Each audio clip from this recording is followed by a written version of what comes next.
मेरा खुद का भतीजा है ना, वो पिछले कुछ दिनों से मैं देख रहा हूँ, मेरे से बार बार पूछ रहा है कि अंकल जी कोचिंग माफिया क्या है। बार बार इस चीज पे बात कर रहा है। मैं उसको थोड़ा बहुत करके भाई ठीक है पढ़ ले, एग्जाम है, ये इस पे ध्यान दे, क्या है, कुछ नहीं। एक दिन मैंने उसका फोन चेक कर लिया, उसने यूट्यूब हिस्ट्री में मैंने देखा कि यार वो इसी चीज पे लगा पड़ा है, वो पढ़ाई पे ध्यान हट गया उसका, क्योंकि जिसको वो मतलब सब कुछ मानता था, पूरा गाइडेंस लेता था, डाइवर्ट हो गया वो। कमाओ यार, लेकिन कम से कम करियर खराब मत। आपने कुछ बच्चों का भला कर दिया तो आपको ये हक नहीं है कि मेजॉरिटी लोगों का आप शोषण करने लग जाएंगे, उनके पैसों को लूटने लग जाएंगे। 70-80 हजार देने के बाद बच्चा पढ़ने जाता है, वो जो पैसा कम हुआ ना, 1 लाख से 70-80 हजार, जो 20-30 हजार रुपए कम किया, पता है वो कम कहां है?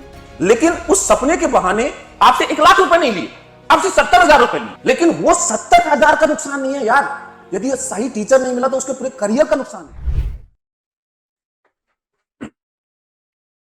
रात के लगभग 2-2:30 बज रहे हैं यार, सो नहीं पा रहा हूं। एक्चुअली मैं बहुत परेशान हूं क्योंकि बहुत मिसलीडिंग हो रहा है यार, बहुत मिसलीडिंग हो रहा है।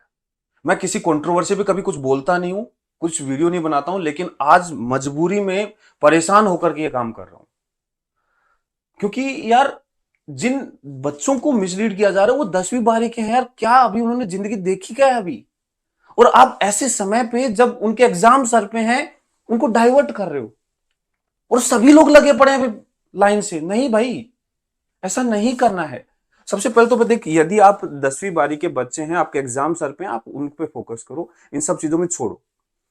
और यदि आपको नहीं लगता है कि नहीं इस चीज से बचना है, हमें आगे इस में जाना है, तो ये वीडियो आप अपने पेरेंट्स को दिखा दो।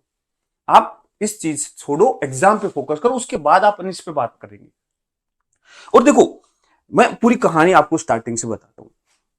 ये कहानी स्टार्ट हुई, एक बहुत ही फेमस एजुकेटर हैं जो 9th-10th को गाइड करते हैं, 9th-10th को पढ़ाते हैं, और बहुत अच्छे टीचर हैं, बहुत अच्छे टीचर हैं, और बहुत अच्छा काम भी करते हैं, नो डाउट।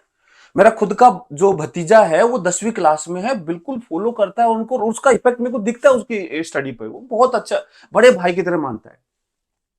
उन्होंने कुछ दिन पहले कोचिंग माफिया को एक्सपोज करने वाला वीडियो बनाया। एक पूरा वीडियो, क्या मतलब, बहुत से बच्चों को बुला करके उनसे बातें की।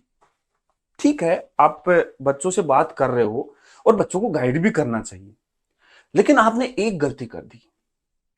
आपने जो वो गाइड करने का समय है ना, वो गलत सेलेक्ट कर लिया यार। उनके 1 महीने के बाद एग्जाम है, और उस समय, जिस समय पे आपको फुल फोकस, हम कहते हैं कि ध्यान यहां रखो, पढ़ाई पे ध्यान दो, किसी और चीज पे ध्यान मत दो, उस समय आप डाइवर्ट कर दिए हो थोड़ा सा। बस वो एक गलती मैं आपकी मानता हूं। आपने बहुत सेंसिटिव मुद्दे को उठाया, बिल्कुल सही है, लेकिन यदि 1 महीने के बाद, उनके एग्जाम के बाद उनको गाइड करते आप कि यार अब आपको आगे जाना है तो इन चीजों का ध्यान रखना है, बहुत अच्छा लगता।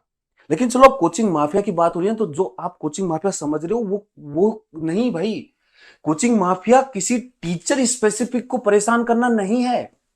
किसी टीचर को कुछ बोल दिया, किसी टीचर का वीडियो कर दिया, भाई ये तो हर इंडस्ट्री में होता है। एजुकेशन ही इसमें क्या है? आप कोई भी बिजनेस देख लो, कॉम्पिटिटर एक दूसरे को परेशान करते हैं, टांग खिंचाई होती है यार। लेकिन दिक्कत वहां नहीं होती, दिक्कत होती है जब कंज्यूमर पे बात जाए। यहां पे कोचिंग माफिया इसको इसलिए बोला गया क्योंकि टीचर्स नहीं, साथ में बच्चों को पीसा जा रहा है उस मैटर में। यदि बच्चों को इफेक्ट पड़ रहा है, उनकी स्टडी के, उनके करियर पे इफेक्ट पड़ रहा है, तब ये कोचिंग माफिया है। मैं बात करूंगा कि ये क्या, देखो आज इस वीडियो में चलो बात ही कर लेते हैं कि क्या है कोचिंग माफिया, क्या है, और ये अभी से है या कभी से है, या फिर ये बच्चों को इफेक्ट डालता है या टीचर्स को इफेक्ट डालता है, क्या इससे बचने का कोई तरीका भी है क्या? और मैं आज ऐसे मुद्दे पे बात कर रहा हूं कि कैसे एक बड़ा रिवॉल्यूशन जिसने पूरी इंडस्ट्री को बदल दिया, वो कैसे कोचिंग माफिया कन्वर्ट होगी। इस मुद्दे पे बात करना, देखो बहुत सेंसिटिव है, मुझे नहीं पता ये वीडियो किस डायरेक्शन में जाने वाला है, पर यार बात करनी चाहिए। अब जब मैटर खुला है तो बात करनी चाहिए, और बच्चों की प्रॉब्लम्स को आगे उठा के आवाज रखनी चाहिए यार। देखो, शुरुआत मैं बताता हूं एक्चुअली में कोचिंग माफिया की शुरुआत कैसे, माफिया वर्ड दिया गया। स्टार्टिंग में बड़े बड़े कोचिंग इंस्टीट्यूट थे जिनकी फीस लाखों में थी, बड़ी बड़ी फीस थी। सिर्फ जिनकी जेब में अच्छा पैसा है वो ही अपने बच्चों को कोचिंग करा सकते थे। तो कोचिंग माफिया बोला गया कि यार पार्शियलिटी हो रही है बच्चों में। एक बेचारा गरीब किसान का बच्चा, एक रिक्शे वाले का बच्चा, एक मेहनत मजदूरी करके, तो थोड़े बहुत पैसे करके, दिहाड़ी मजदूरी करके काम चला रहा है, उन बच्चों को नहीं मौका मिल रहा, कंपटीशन बराबर नहीं है, वो गलत हो रहा था। और जो बच्चे देखो, पहले जो माफिया था वो एक्चुअल में सिर्फ उन लोगों को इफेक्ट डाल रहा था जिनके जेब में पैसा था, लेकिन रिवॉल्यूशन से चीजें बदल गई, अलग डायरेक्शन में चली गई। मैं समझाता हूं, पूरी बात ध्यान से समझना। पहले यदि मेरे पास पैसे हैं तो मैं बच्चे को कोचिंग इंस्टीट्यूट भेज सकता हूं, ठीक है, वहां वो बच्चा कैसा करता है, उसके साथ क्या होता है, वो सिर्फ उस तक सीमित था कि जिसके पास पैसा है उसने लगा दिया अपने बच्चे पर, वो इफेक्ट नहीं डाल रहा था, क्योंकि नॉर्मल बच्चा बेचारा सोच ही नहीं सकता था। फिर एक रिवॉल्यूशन आता है, एक इंसान आते हैं, मतलब बहुत ही, मैं हमेशा रेस्पेक्ट करता हूं, और बहुत ही जबरदस्त कदम उन्होंने लिया, पूरे रिवॉल्यूशन कर दिया, पूरा कोचिंग इंस्टीट्यूट को बदल दिया, पूरा अलग तरीके से पूरा एजुकेशन सिस्टम बदल दिया। उन्होंने कहा कि यार हर बंदे का सपना है, बिल्कुल है, एक जो दिहाड़ी मजदूरी कर रहा है उसके बच्चे का भी सपना है कि वो भी नीट जेईई की तैयारी कर सकता है, वो भी आईएएस बन सकता है, वो सब कुछ कर सकता है, उसको मौका मिलना चाहिए, बिल्कुल सही बात। लेकिन अब कहानी बदलती है, वो रिवॉल्यूशन में सब बच्चों ने जोर जोर से सपोर्ट किया, बहुत अच्छे से, और वो बहुत आगे तक बढ़ा रिवॉल्यूशन। लेकिन कुछ समय बाद आप देखो वो कैसे कन्वर्ट हो रहा है। बच्चे को सपने दिखाए गए, एक उस बच्चे को जिसके पॉकेट में पैसा नहीं है, दिहाड़ी मजदूरी वाला पेरेंट है, तो बेचारा कहां से पैसे लाएगा, उसको सपने दिखाए गए कि आपका बच्चा डॉक्टर बन सकता है, आपका बच्चा इंजीनियर बन सकता है, हम आपको सस्ते में चीजें उपलब्ध करवाएंगे, जो तैयारी 1 लाख रुपए में होती है ना, हम आपको 20,000 रुपए में करवाएंगे, 30,000 रुपए में करवाएंगे। पेरेंट को भी थोड़ा लगा यार इतना तो मैं अपने बच्चे के लिए कर सकता हूं, और थोड़ा एक्स्ट्रा काम करूंगा, और करूंगा, लेकिन बच्चे को एक मौका देते हैं। लेकिन ये 20-30,000 कब 70-80,000 बन गया पता ही नहीं चला। और बात यहां खत्म नहीं हुई, ठीक है, 70-80,000 जो भी है ठीक है, दे सकते हैं तो कर रहे हैं तो पेरेंट कर लेगा, यहां दिक्कत नहीं है। लेकिन 70-80,000 देने के बाद बच्चा पढ़ने जाता है, वो जो पैसा कम हुआ ना 1 लाख से 70-80,000, जो 20-30,000 रुपए कम किया, पता है वो कम कहां हुआ? वो कम हुआ कि जो उसको, जो टीचर जो पूरे अगले 1 साल 2 साल उसको गाइड करेगा, उसके करियर के ऊपर पूरा जो काम करने वाला है, उस टीचर पे वो कटौती हुई। उसको प्रॉपर एक एक्सपीरियंस फैकल्टी नहीं दिया गया, उसको ऐसे फैकल्टी दे दिए गए जिनकी प्रॉपर ट्रेनिंग तक नहीं है, जो अभी जस्ट कॉलेज से निकला है, या पता नहीं कॉलेज भी किया नहीं किया, बस टीचर बन गए। इन अनएक्सपीरियंस्ड जब फैकल्टी आप उसको प्रोवाइड करोगे और जिससे वो सेटिस्फाइड नहीं है, तो अब वो क्या करेगा? आपने क्या किया, बेसिकली आप सोचना, इस चीज को बड़े ध्यान से सोचना बच्चों। आपको सपने दिखाए गए, बहुत अच्छी बात है, देखने भी चाहिए, हर इंसान का हक है, लेकिन उस सपने के बहाने आपसे 1 लाख रुपए नहीं लिए, आपसे 70,000 रुपए लिए। लेकिन वो 70,000 का नुकसान नहीं है यार, यदि सही टीचर नहीं मिला तो उसके पूरे करियर का नुकसान है। क्या उसकी पूरी डायरेक्शन खराब कर दिया आपने? शायद वो कुछ और करता है यार, लेकिन कुछ तो करता ना, आपने उसके डायरेक्शन को खराब कर दिया, वहां गलत है। आपने पैसा खराब किया, जो बेचारा दिहाड़ी मजदूरी वाला जो कर्जा लेके पैसे देके आ रहा है, उसका पैसा खराब हो रहा है, उसके बच्चे का करियर खराब हो रहा है। और फिर वो जब क्वेश्चन उठाते हैं ना, जब वो पूछते हैं कि ऐसा क्यों हो रहा है, मैनेजमेंट के पास जाते कोई नहीं सुनता, परेशान होकर के किसी यूट्यूब चैनल पे जाकर के बड़े जो बिजनेसमैन है, बड़े जो एजुकेटर हैं, उनके चैनल पे जाकर के वो कमेंट करता है कि सर हमने आपके इंस्टीट्यूट से ऐसे ऐसे किया था, उनके कमेंट्स डिलीट हो जाते हैं भाई। बहुत इजी, बहुत इजी खेल हो गया ये, बच्चों को मिसलीड करने का बहुत ऐसा धंधा बन गया अब ये, लिटरली सही आवाज आगे बढ़ती नहीं है। आपको क्या लगता है, एक बात बताओ, ये अलग अलग लाते हैं मिशन, ये उससे दिखाएंगे, अब देखो 3 महीने में मिशन ये करते हैं, ये क्या है एक्चुअल में इसके पीछे? इसके आपको जो कोई मिशन ये दिया गया, आपको बहुत मोटिवेट किया गया, आपके लिए काम किया गया, बच्चों पे खूब मेहनत की गई, वो एक्चुअल में सपने दिखाना है। वो सपने दिखाए जा रहे हैं अगले साल के लिए, वो सपने दिखाए जा रहे हैं अगले साल के लिए कि ये सपने देख करके हमारे पास आएंगे और हम इनके पैसे से बिजनेस खेलेंगे, हम इनके पैसे को अलग तरीके से यूटिलाइज, इनको गुमराह करके और बुलाएंगे हमारे पास, क्योंकि जब नया बच्चा, नया लोग आएंगे तभी तो हमारा बिजनेस चलेगा भाई। अब आप सोच नहीं नहीं बच्चा, अब बहुत से बोलेंगे अरे क्या हम तो ये बच्चों को ये बेनिफिट होता है, बिल्कुल, बट वो बेनिफिट जो है ना बच्चों का, जो बच्चों का बेनिफिट हो रहा है, दैट इज साइड इफेक्ट, वो साइड बेनिफिट है, वो कोर मोटिव नहीं है। कोर मोटिव है उन बच्चों को मोटिवेट करके, उन बच्चों को सपने दिखा के बुलाना, उसका साइड बेनिफिट तो देना पड़ता, वरना कैसे वो सपने कैसे देखेंगे, वो साइड बेनिफिट है भाई। पेरेंट्स को मैं तो यही रिक्वेस्ट करूंगा, देखो आप यदि कहीं भी अपने बच्चे के करियर को लेके जा रहे हैं, चाहे आप दिहाड़ी मजदूरी कर रहे हैं, चाहे आपके जेब में बहुत पैसा है, दोनों को मैं तो रिक्वेस्ट करूंगा, आप यदि 100 रुपए भी दे रहे हैं ना यार अपने बच्चे के लिए, अब उसकी एजुकेशन के लिए 100 रुपए भी दे रहे हैं ना, तो आप पूरी जांच पड़ताल करो, पूरी करो कि उसको कौन टीचर पढ़ाएगा, कौन टीचर पढ़ाएगा, वो टीचर क्या क्वालिफिकेशन रखता है, कितने साल का एक्सपीरियंस रखता है, क्या वो उस लायक भी है या नहीं है, क्या उसको जो मटेरियल मिल रहा है वो एक सही अच्छा मटेरियल मिल रहा है। हर चीज पे क्वेश्चन उठाना आपका हक है। ये मैटर नहीं करता कि आप 1 लाख रुपए दे रहे हैं, 50,000 दे रहे हैं, 5,000 दे रहे हैं, 1,000 दे रहे हैं, 100 रुपए दे रहे हैं, वो मैटर ही नहीं है, आप दे रहे हैं पैसा यार। यदि आपको फ्री मिल रहा है वो आपकी मर्जी है, लेकिन जब आप पैसा दे रहे हैं तो 1 रुपया और 1 लाख रुपया बराबर वैल्यू रखता है।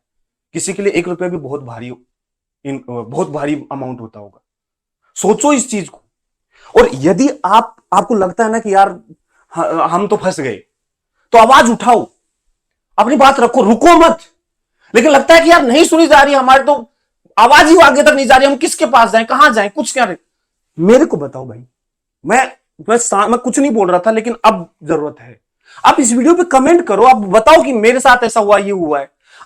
अब मेरे कहीं भी इंस्टाग्राम पे मैसेज कर दो, एसीपी सर ऑफिशियल के नाम से मेरा इंस्टाग्राम अकाउंट है, उस पर मैसेज कर दो, टेलीग्राम पे कहीं भी मैसेज कर दो, इस वीडियो पे कमेंट कर दो, अपनी पूरा बताओ अपनी कहानी की क्या हुआ है क्या नहीं हुआ है। बहुत बच्चा जिसकी बात सुनी नहीं जा रही है।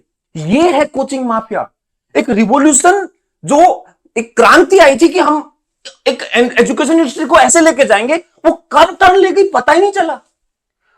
और सबसे बड़ी बुराई, चलो ठीक है, जब अपन कोई अच्छा काम करते हैं तो नो डाउट उसमें कुछ गड़बड़ी हो जाती है, निकल जाती है, that is not big issue. पता है इश्यू कब बनता है? इस मैटर पे हमें बात ही नहीं करनी साहब।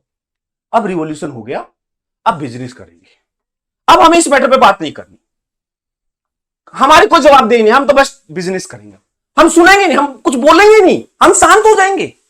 क्यों भाई? आपने कुछ बच्चों का भला कर दिया तो आपको यह हक नहीं है कि मेजॉरिटी लोगों का अब आप शोषण करने लग जाएंगे, उनके पैसों को लूटने लग जाएंगे और उन पर कुछ बोलेंगे भी नहीं।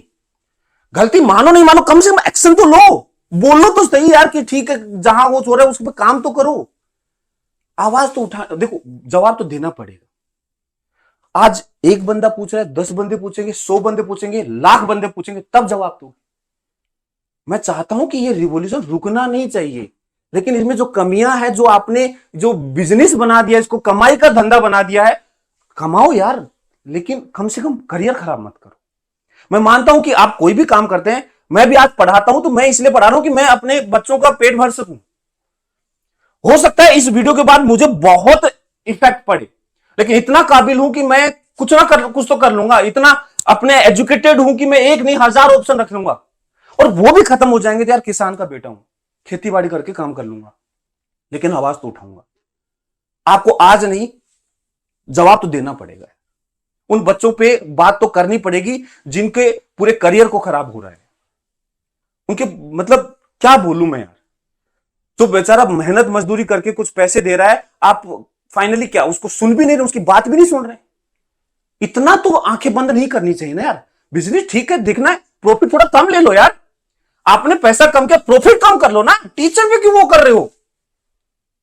एक अच्छा टीचर तो उपलब्ध करा दो यार, पूरे करियर को आगे डायरेक्शन वही देता है। माफिया ये नहीं है कि वो टीचर को कोई परेशान कर रहा है, किसी टीचर के लिए कुछ बोल दिया। This is not mafia. Teacher तो यार इंडस्ट्री का एक वो तो रूल है, वो तो ह्यूमन टेंडेंसी होगा, पर बच्चों पे परेशानी नहीं आनी चाहिए, कंज्यूमर परेशान नहीं होना चाहिए। यदि वो हो रहा है देन इट इज माफिया। मैं तो हर आदमी से रिक्वेस्ट करूंगा कि यार यदि आपके साथ ऐसा हुआ है या आपके सामने ऐसा हो रहा है तो आवाज उठाओ। कम से कम उस गरीब आदमी के लिए आवाज उठाओ, गरीब बच्चे के लिए आवाज उठाओ जो कहीं से कर्जा उठा करके पैसे दे रहा है। और ये तब तक आवाज उठाओ, तब तक या तो इस पे एक्शन नहीं हो या इस पे आके जवाब ना दिया जाए। जवाबदेही बनती है भाई, बनती है। आप किसी चीज को, पूरी इंडस्ट्री को लीड कर रहे हो, आप बहुत लीडिंग रोल में हो, तो आपको जवाब देना बनता है भाई। और यदि मेरे से कोई गलती है, देखो मैं किसी को वो नहीं करता, आप बहुत बड़े आदमी हैं, मैं माफी मांगता हूं यदि मैंने कुछ गलत वर्ड यूज कर लिया हो, कुछ मिसगाइड कर दिया हो, लेकिन प्लीज। और भैया आपसे रिक्वेस्ट है कि थोड़ा सा मतलब समय आप थोड़ा सा बात कर लेते तो बहुत अच्छा होता। बट अब कम से कम इतना बच्चों को बोल दो। एक्चुअल में पता है दिक्कत कहां है? मेरा खुद का भतीजा है ना, वो पिछले कुछ दिनों से मैं देख रहा हूं, मेरे से बार बार पूछ रहा है कि अंकल जी ये कोचिंग माफिया क्या है।